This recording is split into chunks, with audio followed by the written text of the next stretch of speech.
क्या आप जानते हैं कि स्टॉक मार्केट में खेल सिर्फ आपके निवेश का नहीं बल्कि बड़े खिलाड़ियों की चालों का भी होता है? क्या वाकई यह सिस्टम निष्पक्ष है या अंदर खाने कोई और ही खेल चल रहा है?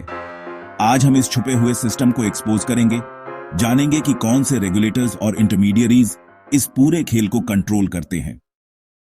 इस वीडियो में आप जानेंगे कैसे सेबी और अन्य रेगुलेटर्स बाजार को कंट्रोल करते हैं, कौन कौन से इंटरमीडियरीज बाजार में अहम भूमिका निभाते हैं, मर्चेंट बैंकर, स्टॉक ब्रोकर और डिपॉजिटरी कैसे आपके निवेश को प्रभावित करते हैं।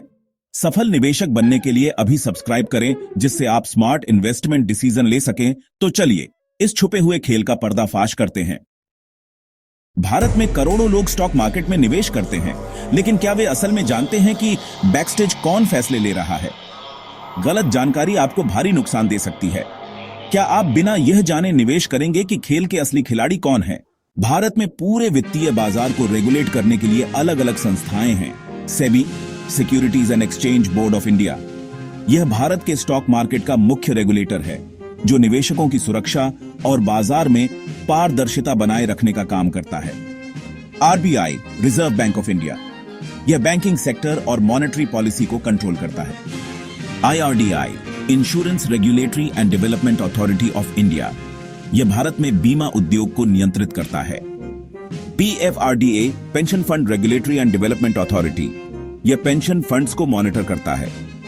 सेबी ही स्टॉक मार्केट के सभी इंटरमीडियरीज को रेगुलेट करता है, जैसे स्टॉक ब्रोकर, मर्चेंट बैंकर और डिपॉजिटरी।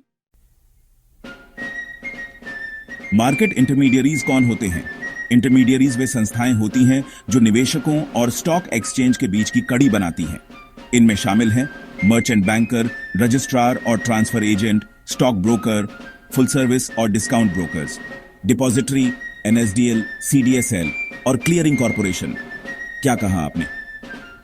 और अच्छे से समझना है तो चलिए इनको अलग अलग समझते हैं। मर्चेंट बैंकर क्या होते हैं? आईपीओ लाने वाली कंपनियों की मदद करने वाले एक्सपर्ट्स को मर्चेंट बैंकर कहते हैं। जब कोई कंपनी अपना IPO, initial public offering, launch करती है तो मर्चेंट बैंकर उसे मार्केट में लाने, वैल्यूएशन करने और निवेशकों को शेयर बेचने में मदद करता है। भारत में यह सेबी द्वारा रेगुलेटेड होते हैं।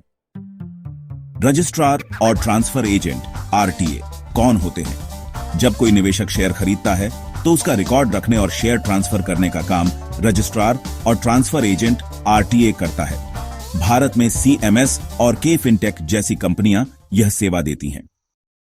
स्टॉक ब्रोकर और उनके प्रकार। स्टॉक ब्रोकर वे होते हैं जो निवेशकों को स्टॉक एक्सचेंज से जोड़ते हैं। ये दो प्रकार के होते हैं। पहला, फुल सर्विस ब्रोकर्स, ये रिसर्च, इन्वेस्टमेंट एडवाइजरी और पर्सनल फाइनेंस मैनेजमेंट जैसी सुविधाएं देते हैं। उदाहरण, आईसीआईसीआई डायरेक्ट, एचडीएफसी सिक्योरिटीज। दूसरा, डिस्काउंट ब्रोकर्स, ये सिर्फ शेयर खरीदने और बेचने की सुविधा देते हैं और इनके ब्रोकरेज चार्ज कम होते हैं। उदाहरण, जेरोधा, अपस्टॉक्स, ग्रो। डिपॉजिटरी क्या होती है? जब आप कोई शेयर खरीदते हैं तो वह डिजिटल रूप में एक डिपॉजिटरी में स्टोर किया जाता है। भारत में दो प्रमुख डिपॉजिटरी हैं, NSDL, national securities depository limited, और CDSL, central depository services limited. Depository का काम शेयरों को सुरक्षित रखना और निवेशकों के डीमैट अकाउंट को मैनेज करना है। क्लियरिंग कॉर्पोरेशन क्या होती है? जब कोई ट्रेडिंग होती है तो शेयर की डिलीवरी और पेमेंट को क्लियरिंग कॉर्पोरेशन संभालती है।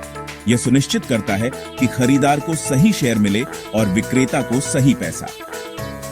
भारत में प्रमुख क्लियरिंग कॉर्पोरेशन हैं NSCCL, national securities clearing corporation limited, और ICCL, Indian clearing corporation limited. अब जब आप समझ चुके हैं कि यह पूरा सिस्टम कैसे काम करता है, तो आपको पता चल गया होगा कि कैसे हर रेगुलेटर और इंटरमीडियरी मिलकर इस विशाल स्टॉक मार्केट को कंट्रोल करते हैं। बिना इनके बाजार में पारदर्शिता और सुरक्षा संभव नहीं होती। और हां, आपका प्यार ही हमारी पहचान है। सब्सक्राइब करें और हमारी यात्रा का हिस्सा बनें। और अगर आप स्टॉक मार्केट को स्टेप बाय स्टेप सीखना चाहते हैं तो हमारी चैनल पर मौजूद स्टॉक मार्केट बेसिक्स की प्लेलिस्ट को तुरंत एक्सप्लोर करें। Disclaimer: This content is for informational purposes only and not financial advice. Investing involves risks. Consult a financial advisor before making decisions.